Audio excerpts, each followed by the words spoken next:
A continuación, presentaremos un recuento histórico sobre los inicios de la teoría combinatoria. Para ello, primero nos remitimos al siglo XXII a.C. con la antigua civilización china, donde según cuenta la leyenda de Lo Shu, durante los años 2800 a.C., estos estaban intentando frenar las grandes inundaciones que estaban viviendo durante esos tiempos. Para ello, los pobladores empezaron a realizar cierto número de sacrificios para intentar frenar la ira del río. Sin embargo, todos estos intentos parecían ser inútiles. Se preguntaban ellos, tal vez estamos haciendo el número incorrecto de sacrificios. Así pues, buscando este número perfecto, un día observaron una tortuga al lado del río en la cual su caparazón tenía algunos símbolos extraños y que además eran similares a un cuadrado mágico de 3 filas por 3 columnas. En dicho cuadrado, la suma de todas las filas, columnas y diagonales era igual a 15, por lo cual creyeron estos haber hallado el número perfecto de sacrificios que tenían que hacer para frenar la ira del río. El cuadrado mágico que hallaron tenía la siguiente forma. En su primera fila tenemos los números 4, 9 y 2. En la segunda fila tenemos los números 3, 5 y 7. Y en la tercera fila tenemos los números 8, 1 y 6. Ahora, si realizamos la suma de todas sus filas, podemos comprobar que todas van a ser igual a 15. Además, si hacemos la suma de cada número que está en cada una de las columnas, también podremos comprobar lo mismo, al igual que al hacer la suma de los números en las diagonales. Y esto es lo que se conoce como un cuadrado mágico. Así pues, la civilización china fueron los primeros en encontrar estos maravillosos cuadrados, los cuales a través de la historia han sido objetos de veneración o percepción de poseer elementos mágicos. Incluso han sido parte fundamental de varias culturas antiguas a través del tiempo, así como para el desarrollo de las matemáticas. Y es aquí donde más nos interesa, puesto que los cuadrados mágicos son los primeros acercamientos al cálculo combinatorio, dado que se tratan de un arreglo de números en el cual la suma de diferentes combinaciones de estos da como resultado siempre un mismo número en la suma, lo cual nos lleva a preguntarnos cuántas combinaciones de estos números podrían hacerse sin que cambie la suma.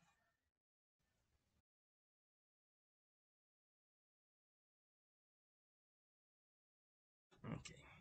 Pero bien, se preguntarán, ¿son solo los cuadrados mágicos los aportes de los chinos para esta teoría? Pues la respuesta es que no. También en bastantes libros del siglo III a.C. hay varios acercamientos al cálculo de permutaciones, dado que en uno de estos libros podemos encontrar el pentagrama que vemos allí en pantalla, en el cual se formulan varios problemas sobre permutaciones de la serie de segmentos ordenados alrededor del pentagrama. Y también, por si fuera poco, los chinos conocían el famoso triángulo aritmético desde hace muchos siglos atrás, puesto que en uno de sus libros llamado Xu Shihei se puede observar un triángulo muy similar al que conocemos hoy en día.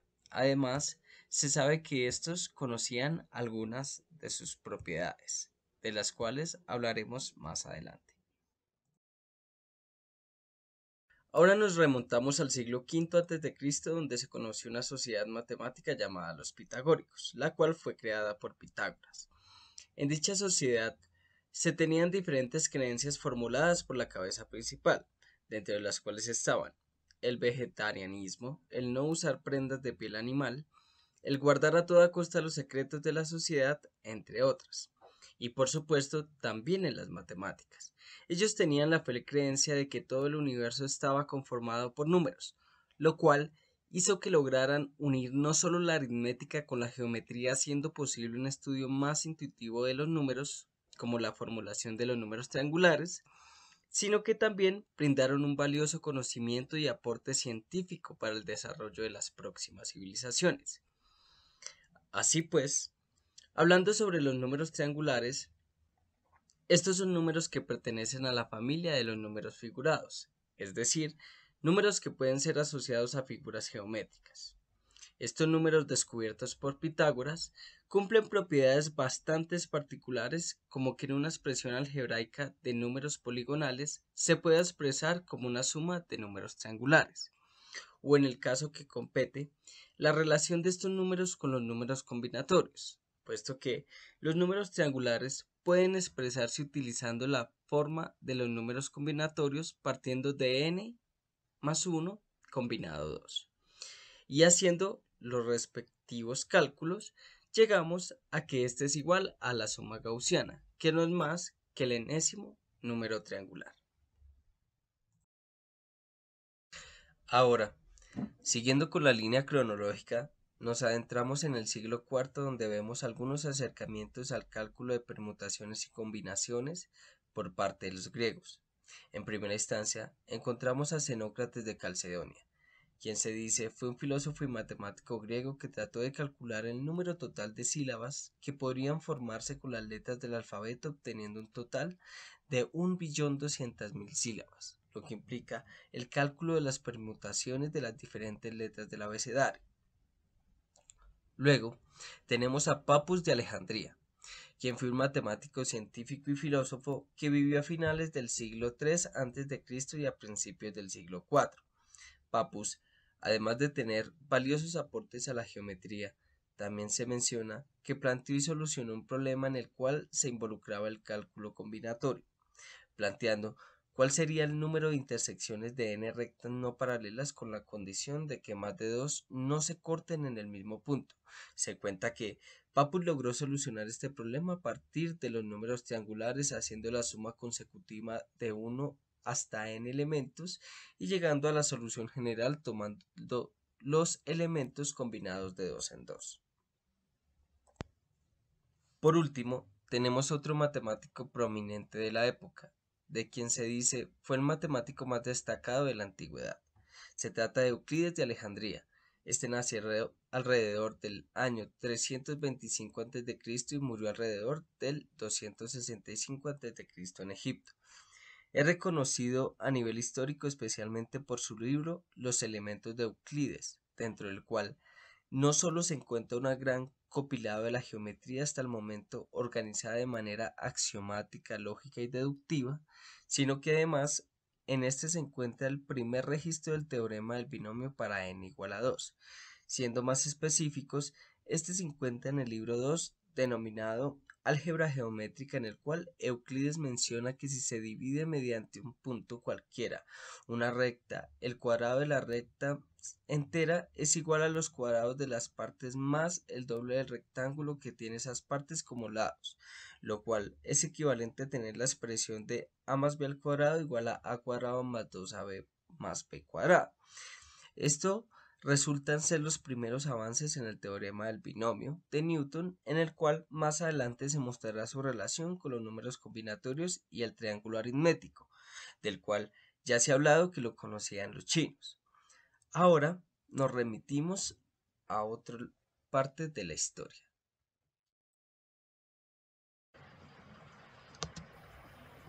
En la India, durante el siglo XII, las combinaciones surgen gracias al matemático Bhaskara, quien en su obra Lilavati, en 1150, planteó reglas para calcular variaciones de metros, variaciones musicales o, en el campo de la medicina, las combinaciones de posibles sabores. La civilización hindú no fue la única que le vio un gran interés en el análisis combinatorio. Los árabes también tuvieron interés en este, pues uno de ellos eran los algebristas, quienes a través de sus estudios sobre ecuaciones y el problema de extracción de raíces, encontraron en el análisis combinatorio una herramienta técnica para resolver sus problemas teóricos. Sin embargo, este interés trascendió de ciencia, es decir, no solo los matemáticos o los químicos o físicos fueron quienes estudiaron esta rama, sino que el interés fue despertado por los lingüistas de la época para resolver problemas prácticos. Durante el siglo XIV, el francés Lévi-Benn Gerson hizo sus aportes al análisis combinatorio en su obra El arte del cálculo, en 1321. En esta obra, Gerson demuestra tres reglas. La primera regla que demostró Gerson fue el número de permutaciones de n objetos es n factorial.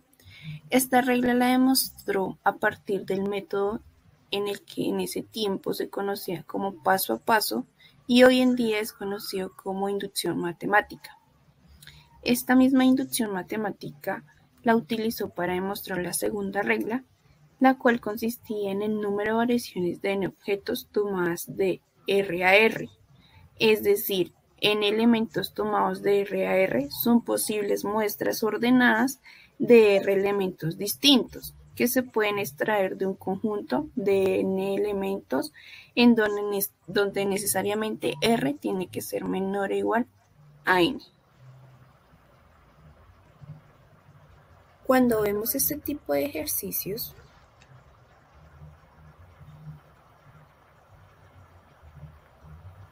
lo primero que hacemos es intentarlo resolver por medio del tanteo.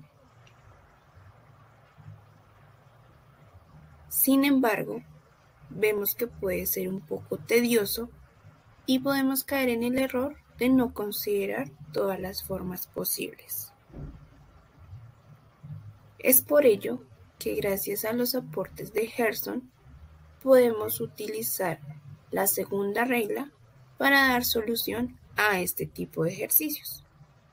De esta manera.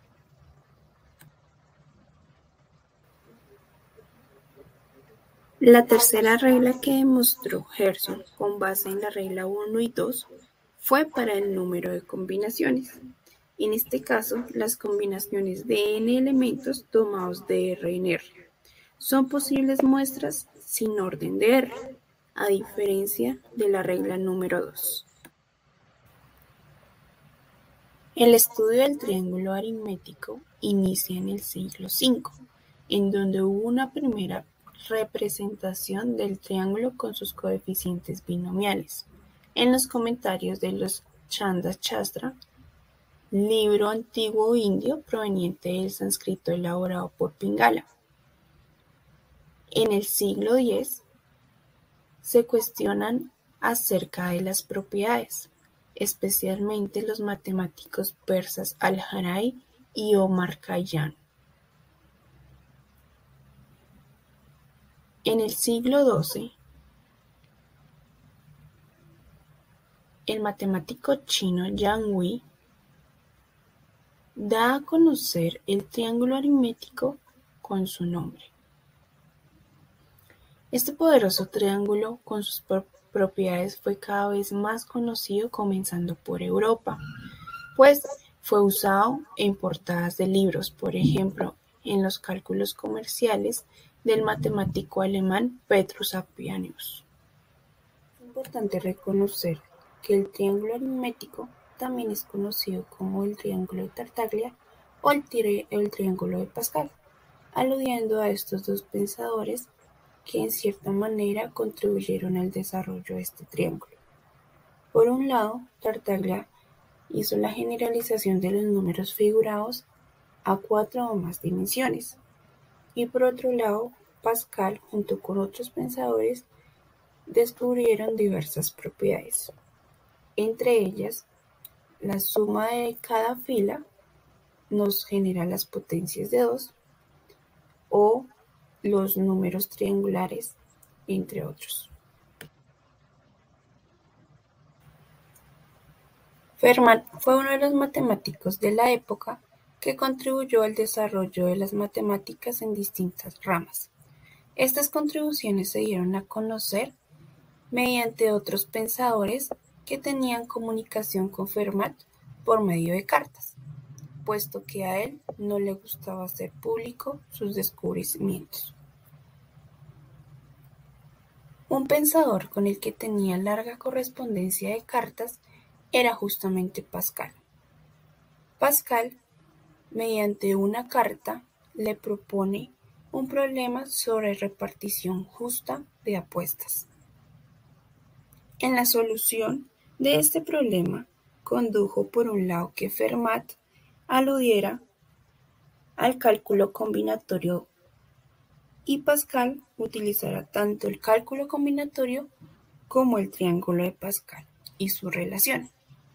De esta manera, los dos contribuyeron al desarrollo de la teoría de la probabilidad. Esta relación que estos dos grandes pensadores descubrieron nos lleva a solucionar problemas de combinatoria haciendo uso solamente del triángulo de Pascal. Por ejemplo, si tengo 6 colores, ¿de cuántas formas puedo elegir 3 de ellos? Pues bien, aquí tenemos el triángulo de Pascal. Como tenemos 6 colores, simplemente nos ubicamos en la fila número 6 y tomamos el número 4 de esta fila. De esta manera, tenemos que hay 20 formas en las que se puede elegir 3 de estos colores. Una de las grandes aportaciones que nos deja la correspondencia de Pascal y Fermat es la solución del problema de los puntos anteriormente mencionado. Pascal le propuso a Fermat el siguiente planteamiento del problema. A y B han acordado un juego en el que una moneda es lanzada al aire en cada ronda que se juega, de tal forma que cuando cae cara gana A y cuando cae cruz gana B. Y además acordaron que ganará el juego quien primero complete 3 rondas a su favor, para lo cual cada uno apostó 32 monedas. El juego se detiene cuando A ha ganado 2 rondas y B solamente ha ganado 1 ronda. ¿Cómo se debe distribuir entre ellos la apuesta de las 64 monedas? Pascal propuso que la apuesta debía dividirse a partir de las posibilidades futuras de las rondas siguientes como si no se hubiera detenido el juego. Entonces, teniendo en cuenta que para que alguno de los dos gane, A debería tener 3 caras y B debería tener 3 cruces. Entonces tenemos que si se juega otra ronda, la probabilidad de que A gane es de 1/2 y la probabilidad de que B gane es 1/2. Si en esta ronda gana A, el juego se termina y A gana toda la apuesta. Pero si gana B, entonces quedan empatados y hay otra ronda de más para el desempate. En este caso, si gana B, entonces tenemos una probabilidad de 1/2 de que gane A y la probabilidad de 1/2 de que gane B. Si gana A, se termina el juego y gana toda la apuesta A. Y si gana B, se acaba el juego y gana toda la apuesta B. Entonces, ¿cómo podemos hallar la probabilidad de que B gane? Esto es con las 2 rondas que nos faltan para que B gane, con la probabilidad de 1/2 por 1/2. Esto nos da 1/4 de posibilidad de que B gane. Y la probabilidad de que A gane, entonces tenemos en una primera parte, que es la primera ronda que vimos en este ejercicio, que tiene 1/2 de probabilidad. Y si llegara en esta ronda a ganar B, entonces tenemos ese medio de posibilidad de que pase la segunda ronda y que gane en la segunda ronda, que sería 1/2 por 1/2. Esto nos da 1/4.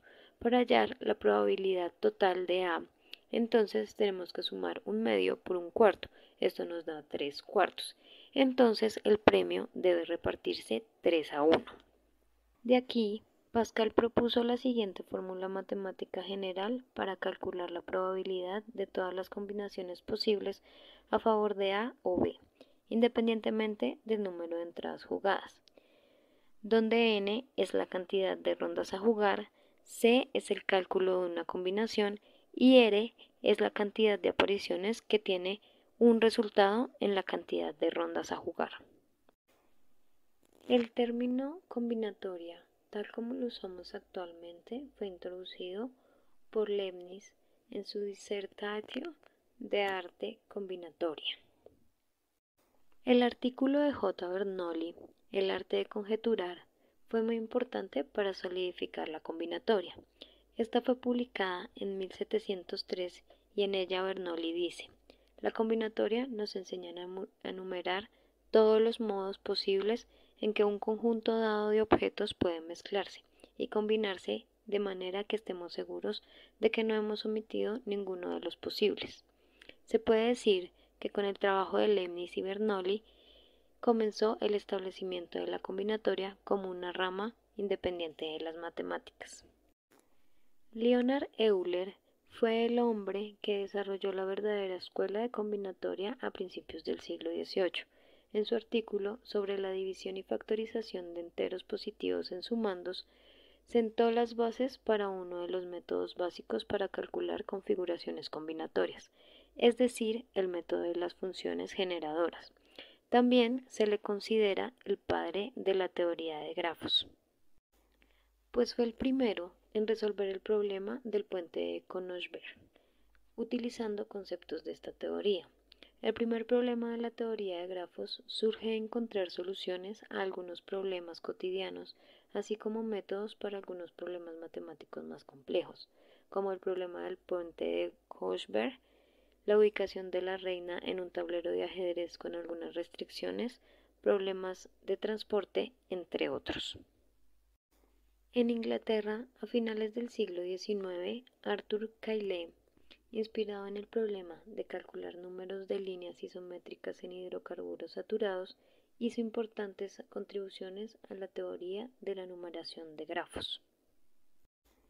Por esta época, el matemático George Boole vinculó los métodos combinatorios con el desarrollo de la lógica simbólica, las ideas y métodos desarrollados por Henri Poincaré en problemas topológicos.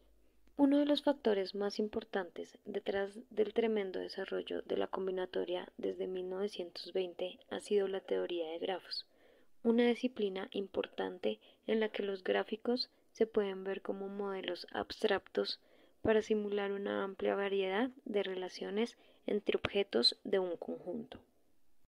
Esperamos les haya gustado este recorrido por la historia de la combinatoria. Muchas gracias por escucharnos y nos vemos en una próxima ocasión.